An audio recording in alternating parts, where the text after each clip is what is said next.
vous bénisse. Nous sommes très heureux de nous retrouver encore devant vous par le moyen de YouTube, de Facebook et même par le moyen des audios afin de vous apporter l'évangile du 3e exode. L'évangile qui réveille tous les démons de leur drap et l'évangile qui nous conscientise d'un changement réel et radical intervenu dans les domaines de la religion. Ça fait bien sûr beaucoup de temps que nous n'avons pas apporté l'évangile du 3e exode sous cet angle. Il y a eu beaucoup de choses, beaucoup de surcharges, beaucoup d'empêchements, mais avec la nouvelle année 2024, nous avons décidé de reprendre notre travail, de vous servir à temps et d'une manière convenable. Que le Très-Haut vous bénisse. Aujourd'hui, nous allons directement aborder le 19e chapitre de la Sainte Doctrine. Comme nous l'avions enseigné la fois passée, avoir la doctrine, c'est quelque chose de très important. Mais quant à nous, par la grâce de Dieu, il nous a donné, par l'inspiration et par la révélation, une doctrine qui a 23 chapitres, mais qui se termine avec une virgule. Comme je vous l'avais dit la fois passée, je ne saurais pas vous donner tous ces 23 chapitres-là dans l'ordre. Chapitre 1er, chapitre 2e, jusqu'au 23e. Nous allons suivre la conduite de l'Esprit jusqu'à ce que nous allons arriver à vous donner tous les 23 chapitres et nous allons croire que nous avons rendu un service convenablement. Avant d'aborder le 23e chapitre, j'aimerais que nous puissions d'abord lire cette déclaration que le prophète Branham a donnée dans Qu'est-ce qu'est le Saint-Esprit, prêché le 16 décembre 1959. Je lis le paragraphe 8. Vous savez, chaque église, si vous n'avez pas une doctrine, vous n'êtes pas une église. Vous devez avoir quelque chose que vous représentez, de principes que vous soutenez. Sans doctrine, on ne peut pas parler de l'Église. Je suis dans une délivrance totale. Prêché le 12 juillet 1959. Vous pouvez aller jusqu'au paragraphe 31. Moi, je lis directement le paragraphe 30. Et puis, nous allons aussi mettre dans un cadre la doctrine que défend l'Église et l'afficher dans un cadre ici dans l'Église. C'est que nous défendons le principe, la doctrine de l'Église.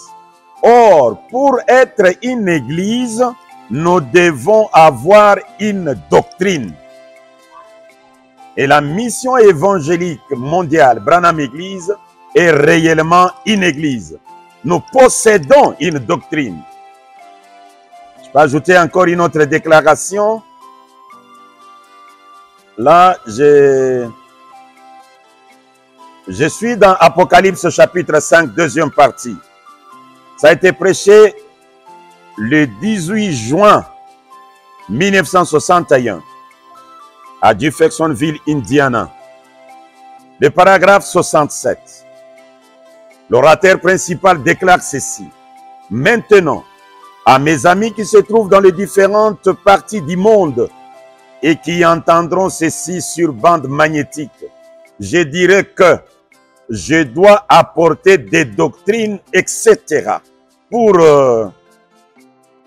Or, tout homme qui n'a pas de doctrine n'a pas de ministère. Tout homme qui n'a pas de doctrine n'a pas de ministère. C'est ainsi que la mission évangélique mondiale, Branham Église, nous sommes véritablement une église. Nous possédons une doctrine et nous avons un ministère là-bas qui nous nourrit. C'est un ministère possédant une doctrine. Et notre doctrine s'appelle William Marion Branham. Et cette doctrine William Marion Branham, deux fois que nous appelons le signe éternel, est subdivisée en 23 chapitres. Et les 23 chapitres, nous avons le premier chapitre, nous avons déjà enseigné là-dessus. Mais aujourd'hui, nous allons sauter tous les chapitres jusqu'au 19e chapitre. Que dit le 19e chapitre? La mission évangélique Branham Église mondiale croit à toute vérité de la parole en son temps. Ainsi, chaque vérité avant ou après les temps n'est plus vérité, devient fausseté et l'œuvre du diable. La parole de Dieu là, c'est ça la vérité. Mais cette vérité de la parole, si vous la portez avant le temps, ça devient un mensonge du diable.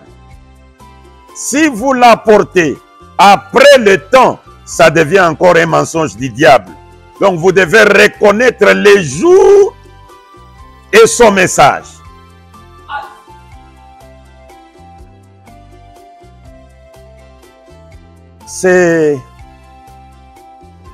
Je vous assure que nous sommes arrivés à un des chapitres clés de la saine doctrine du troisième Exode, troisième testament. Et ce chapitre que j'aborde aujourd'hui donne la beauté et l'efficacité des Écritures. Et la mission évangélique mondiale Branham Église croit cela.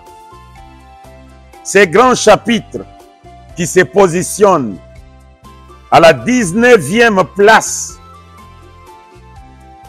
est tellement grand parce qu'il cache dans ce chapitre, les chapitres ici cachent le secret des adorateurs.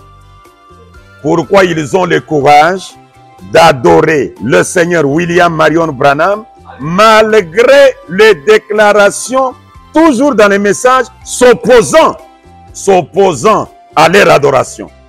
Ces chapitres donnent le courage aux adorateurs. Ça donne la beauté et l'efficacité de la parole de Dieu et ça appuie les adorateurs dans ce qu'ils font. Et pour vous permettre de bien les saisir, je vais les donner en 2 ou 3 chapitres, 2 ou 3 petits chapitres. La première partie, nous allons parler sur toutes les déclarations qui sont sorties de la bouche de Branham sont vraies. C'est la parole de Dieu. Et la deuxième, c'est alors que nous allons aborder l'élément temps. Abordons un peu cela. Toute déclaration, acte et geste de Branham, c'est la parole de Dieu.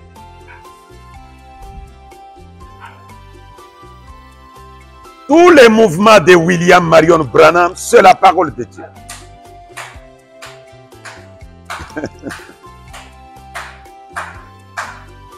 Même si vous ne comprenez pas, croyez la déclaration de Branham là, un jour vous comprendrez. Ne rejetez rien. Même les mouvements de Branham, les gestes de Branham, tout ce que Branham fait, c'est ça le message de l'heure. C'est ça la parole du jour. Même là où les autres voient les mensonges, ils disent ici il a menti. Ce qu'ils appellent mensonge là, c'est la parole de Dieu. Ah, c'est grave. Mais comme vous me connaissez bien, je me réserve de faire beaucoup de commentaires. Je commence à vous lire le prophète Branham et vous allez comprendre que lorsque vous êtes devant la déclaration de Branham, que cela soit fait par votre pasteur ou que cela soit fait par n'importe qui, même un païen qui vous répète ce que Branham a dit, dites Amen. Croyez à cela.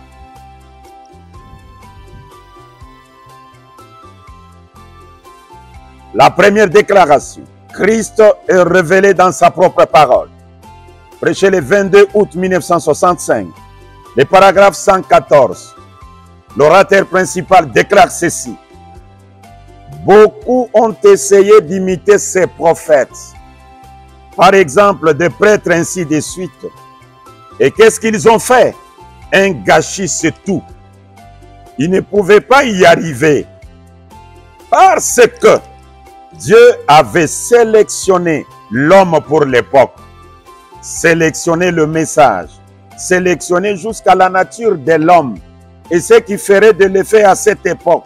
Ce qu'il pourrait faire comprendre. Et comment il pourrait, avec la nature de cet homme-là en particulier,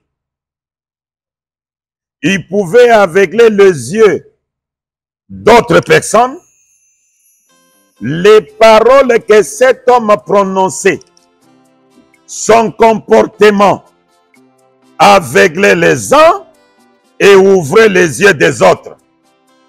Voyez-vous, il revêtait cet homme du type de vêtements qu'il avait, de la nature, de l'ambition et tout. Il était exactement comme il devrait être, parfaitement sélectionné pour les gens bien précis qu'il allait appeler pour cet âge bien précis. Tandis que les autres se tenaient là à les regarder en disant, eh bien moi je ne peux pas. Voyez-vous, ils étaient aveuglés. Quand Dieu envoie un prophète, la nature du prophète, les ambitions, les comportements, les paroles qu'il prononce constituent la parole de votre jour. Et quand vous rejetez une partie, vous êtes aveuglé. Vous devez tout croire. Écoutez Branham. La fête des trompettes. Prêché le 19 juillet 1964. Le paragraphe 68. Même chose pour les prophètes. Jésus a dit, lequel d'entre vous de vos pères n'a pas lapidé les prophètes qui vous avaient été envoyés? Donc, Dieu envoie son prophète. Et le prophète est la parole vivante de Dieu manifestée. Le prophète, qu'il se marie, c'est la parole. Qu'il ait des enfants, c'est la parole. Il dort, c'est la parole. Lui-même là, le prophète, c'est ça la parole de votre jour. Écoutez Branham. Le paragraphe 107, la fête des trompettes toujours. Or, ces actes, Malachie 4 et tout ça, et Hébreux 13, 8, Jésus-Christ le même hier, aujourd'hui et pour toujours. Il demeure la parole pour toujours. La parole manifestée. C'est exactement ce qu'il a démontré par le prophète. Un prophète, ça ne veut pas simplement dire un voyant ou quelqu'un qui annonce quelque chose. Un prophète, ça veut dire quelqu'un qui révèle la parole qui est écrite, sa propre vie, ses propres œuvres. La parole de ce jour-là est révélée et confirmée. Par exemple, Noé qui a construit l'arche, Moïse qui est allé là-bas et tout ce qu'il y a y lié, d'autres, n'importe quelle promesse, la parole, n'importe quel prophète, la parole promise pour cette ère-là. Un prophète, il est la parole pour votre époque. Et nous prêchons, que ce soit ceux qui adorent Jésus, que ce soit ceux qui adorent Branham, nous prêchons en disant, William Branham dépasse tous les prophètes. Alors ne minimisez pas même un petit rien dans la vie de William Branham. C'est la parole de votre jour. Reconnaître votre jour et son message. Prêchez le 26 juillet 1964. Commençons depuis le paragraphe 137. Les signes de Moïse, conformes à l'écriture. Il était ces grands prophètes de Dieu qui étaient allés là-bas pour les délivrer. Et ils ont reconnu ce qu'il en était. Ils ont reconnu le signe. Il était la promesse exacte de l'écriture confirmée. Moïse était la promesse exacte de l'écriture confirmée. 138. Jésus était cette promesse de l'écriture confirmée à cette femme, où il était l'interprétation. Jésus était l'interprétation de l'écriture. Sa propre vie interprétait l'écriture. Et Branham descend. 139. Ne voyez-vous pas le message de l'heure? Pouvez-vous reconnaître où nous en sommes? Le message lui-même de l'écriture vous donne l'interprétation de l'heure où nous vivons. Il est l'interprétation. Moïse l'interprétation. Jésus l'interprétation. Branham arrive aujourd'hui, il dit le message est l'interprétation. Le message c'est quoi? La nourriture spirituelle au temps convenable. 18 juillet 1965. Les paragraphes 66. Écoutez. Nous découvrons que lorsqu'un homme envoyé de Dieu, ordonné de Dieu, vient avec le véritable, ainsi dit le Seigneur, le message et le messager sont une seule et même chose. Parce qu'il est envoyé pour représenter le ainsi dit le Seigneur, parole après parole. Ainsi, lui et son message sont une même chose.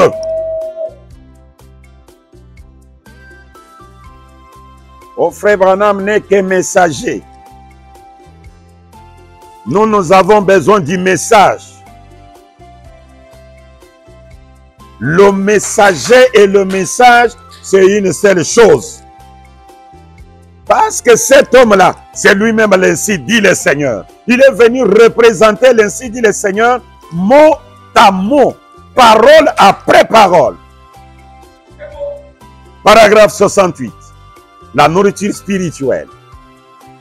Ainsi, lorsqu'un homme vient avec l'ainsi dit le Seigneur, lui et son message sont un. Lorsqu'Élie vint avec l'ainsi dit le Seigneur, lui et son message devinrent un. Juste comme Jésus quand il vint, il était la parole. Saint Jean 1. Ainsi la parole de Dieu et le messager de l'âge ont toujours été une seule et même chose. C'est vrai. Je crois le message de l'âge. Je crois le message de l'heure. En d'autres termes, je crois Branham. Le message s'appelle Branham. Nourriture spirituelle au temps convenable. Prêché le 18 juillet 1965. Le paragraphe 70 ou 70. Maintenant, voyez-vous où j'en sais d'en venir? Ce matin, je vous ai parlé assez clairement. Ne voyez-vous pas l'autorité du Dieu vivant dans l'église vivante? L'épouse. Les malades sont guéris. Les morts sont ressuscités. Les boiteux marchent. Les aveugles voient. L'évangile est annoncé dans sa puissance, car le message et le messager sont la même chose. La parole est dans l'église, dans la personne. Oh, c'est grave. Le Seigneur est merveilleux.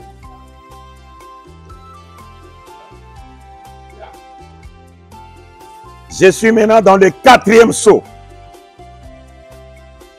Prêché le 21 mars 1963. Le paragraphe 378. L'orateur principal déclare: aussi Apocalypse 10, pour montrer que le message du 7e ange, ce sera une personne en ces derniers jours qui sera ointe de Dieu pour remplir un ministère tout à fait semblable à celui d'Élie le prophète, comme prédit dans Malachie 4, pour révéler la vraie parole de Dieu originelle dans cette génération. La parole de Dieu originelle. Apocalypse 10, pour montrer que le message du 7e ange, ce sera une personne en ces derniers jours. Le message, c'est un homme. Le message, c'est une personne.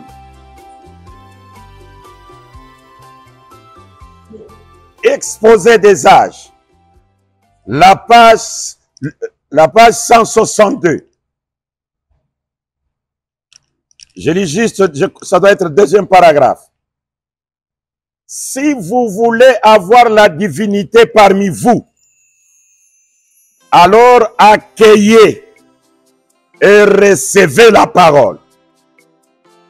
Ne permettez jamais à qui que ce soit, ni à quoi que ce soit, de s'interposer entre vous et cette parole.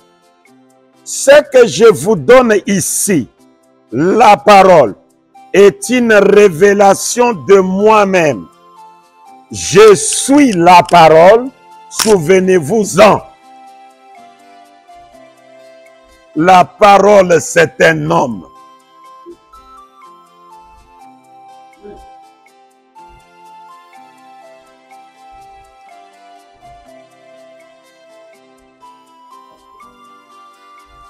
Je suis dans l'épître aux Éphésiens, et comparable, et ça a été prêché le 15 mai 1960. Le paragraphe 115. Écoutez les papas de Billy Paul. Quelqu'un disait qu'il faudrait que je retire mes bandes de la circulation, parce que j'avais prêché qu'il faut être baptisé au nom de Jésus-Christ. Je ne les retire pas de la circulation. J'en fais plus. C'est exact. Exact. J'en fais plus. C'est la Bible. S'il n'aime pas ce qu'on a fait hier, regardez bien ce qu'on va faire demain. C'est ça qu'il faut faire. Voyez-vous, continuez simplement à avancer. Il n'y a pas de fin à ça parce que c'est du Seigneur, c'est Dieu. Branham appelle ces bandes la Bible. Et l'homme lui dit d'enlever les bandes en circulation parce qu'il a prêché le baptême au nom de Jésus-Christ. Branham dit, je ne les retire pas, c'est la Bible. Mais il vient glisser la chose. S'il n'aime pas ce qu'on a fait hier, Si le baptême au nom de Jésus les dérange, s'ils n'aiment pas ce qu'on a fait hier, regardez bien ce qu'on va faire demain. Je pense qu'aujourd'hui, vous comprenez ce que je suis en train de subir avec les adorateurs de Branham.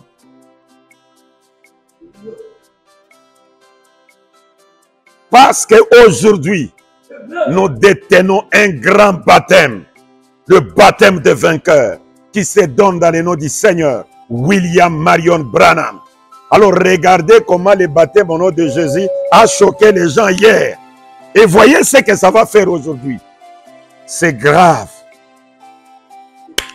Ils considèrent ce bande la Bible. Je suis maintenant dans rendre un service à Dieu en dehors de sa volonté. Écoutez l'orateur principal.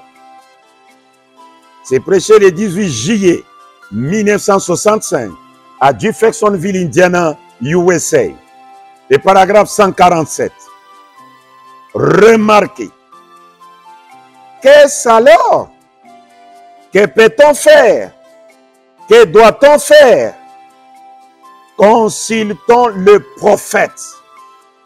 La Bible à laquelle nous ne pouvons ni ajouter ni retrancher.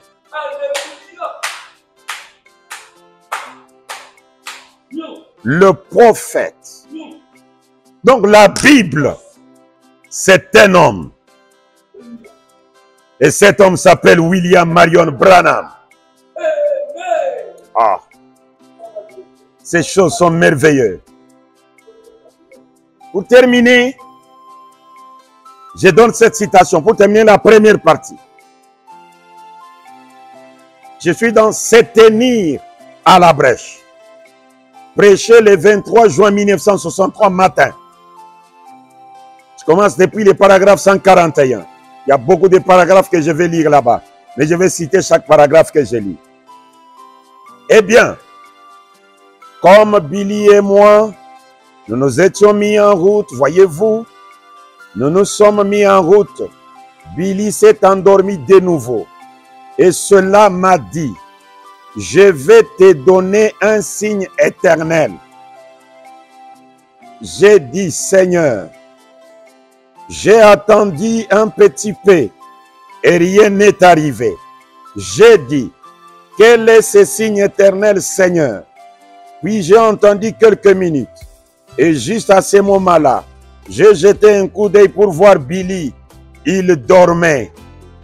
Et il a dit encore, je vais te donner un signe éternel. Il a dit, regarde à l'ouest de l'endroit où tu te trouves. Et j'ai tourné la tête comme ceci, dans la camionnette, pour regarder. J'ai ralenti. Et oh là là, l'Esprit du Seigneur, j'ai eu envie de crier et de hurler. J'ai regardé et je n'ai vu qu'une montagne avec des sommets blancs dessus. Et j'ai dit, je ne sais pas, je ne vois aucun signe éternel là-dedans. Il a dit, j'ai commencé depuis paragraphe 141, je suis déjà au paragraphe 145.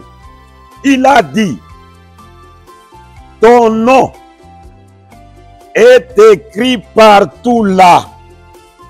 Ton nom, Branham, est écrit partout là. Oh, je me suis dit, qu'est-ce? Et je me suis senti très faible. Et je me suis mis à freiner. Et Billy s'est réveillé et m'a dit, qu'est-ce que tu as? Et j'ai étiré mes mains comme ceci. La sueur me coulait de mes mains. Me coulait des mains. Prenons 150. En descendant avec 150. Je me suis arrêté. J'ai levé les yeux vers la montagne. Et j'ai vu ces 7 collines. Eh bien, écoutez, si vous voulez comprendre quelque chose, il y avait 7 pics au sommet d'une montagne. Une montagne qui s'étend sur plusieurs miles, c'est la dernière montagne avant d'entrer dans l'autre région. Il n'y a plus de montagne après cela. Et elle s'étend de l'est à l'ouest. La chaîne de la montagne, la chaîne des montagnes. Et elle était couronnée de neige au sommet.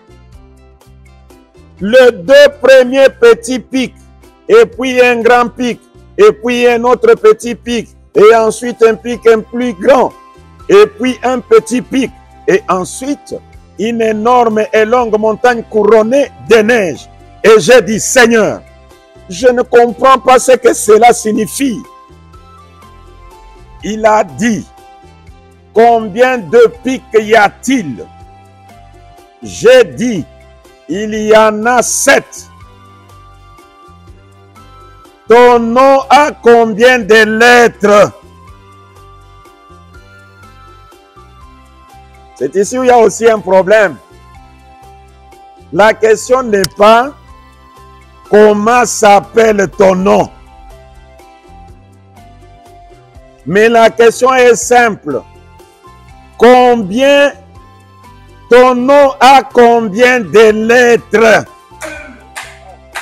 Et la réponse de Branham, il n'a pas cité les noms.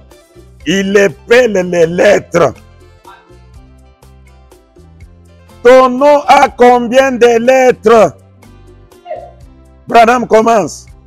B, R, A, N, H, A, M, M, A, R, R, I, O, N, B, R, A, N, H, A, M.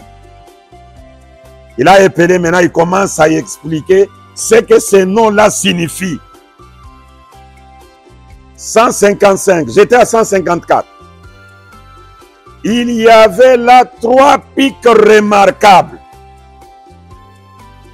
Il a dit, ces 3 pics sont le premier, le deuxième et le troisième pôle. Donc, les 3 noms de Branham, c'est le premier, le deuxième et le troisième pôle. Ne commettez jamais l'erreur de prendre le troisième pôle, le mettre au premier pôle. Écoutez Branham. Il a dit, ces 3 pics sont le premier, le deuxième et le troisième pôle. Le premier était la première phase de ton ministère, la petite colline. Branham n'est pas une petite colline, mais William est une petite colline. Le premier était la première phase de ton ministère, la petite colline. Donc, ton premier pôle, c'est assez haut. Vous savez, les signes dans la main. Et les premiers poules, on imite. Hein? Maintenant, écoutez. Les noms-là ne sont pas liés. C'est séparé. William à part, Marion à part, Branham à part. Maintenant, même l'intervalle, Branham explique. Écoutez. Puis, il y a un petit intervalle au milieu correspondant à la période pendant laquelle je m'étais retiré étant trop épuisé. Quand Dieu créait la terre, il grave les noms de Branham, il prévoit les repos de Branham dans les montagnes. Ah! La plupart d'entre vous s'en souviennent. Et puis, est venu le discernement, le deuxième pôle. Eh bien, j'ai eu l'autre intervalle. Il y a environ quelques années maintenant, concernant, disons, ce petit pic, voyez-vous, comme si mon ministère n'était pas... Donc vous quittez Marion vers Branham, il y a encore l'intervalle. C'est le moment, je crois, c'est vers 62 quand il disait, l'onction m'a quitté, je ne sais pas ce que je peux faire, c'est peut-être le changement de mon ministère, peut-être il va m'amener dans le désert, peut-être j'ai déjà préparé le chemin, quelqu'un d'autre va prendre la place. Vous allez les lire dans ces rangées du côté de Jésus. Prenez depuis le paragraphe 62. On continue. Et alors est venu le troisième pôle. 3 est le nombre de l'achèvement. Voyez-vous, le troisième. Le pic suivant était le 5e, le nombre de la grâce. Et le pic suivant était le 7e, le nombre de la perfection. La fin. Tu travailleras 6 jours. Le 7e sur le sabbat. La fin de la semaine. La fin du temps, voyez-vous. Et je me suis arrêté et j'ai montré cela à Billy et je les ai observés. 157 pour terminer. Et il a dit que cela subsiste.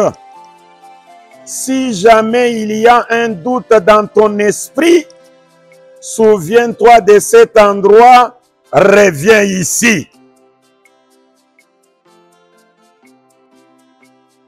Mes précieuses, mes précieux, les noms même du prophète que vous avez reçu aujourd'hui, c'est la parole de Dieu.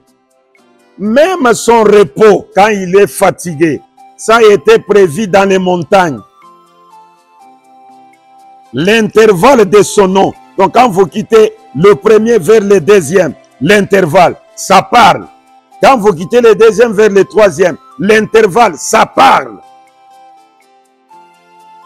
La vie de Branham, le repos de Branham, les déclarations de Branham, les comportements de Branham, les gestes de Branham, tout ce que Branham fait, c'est ça la parole de votre temps, c'est ça la parole du jour.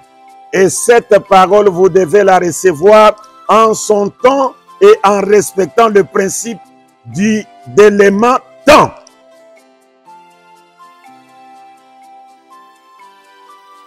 C'est la première partie. La deuxième partie, nous allons vous la donner le mardi prochain. Tandis que le samedi, nous allons reprendre encore avec l'université du message. Nous allons ramasser quelques questions qu'on n'avait pas répondues et nous allons encore recevoir les questions que vous allez nous envoyer. Nous allons reprendre avec l'université du message. Que les Très-Hauts vous bénissent.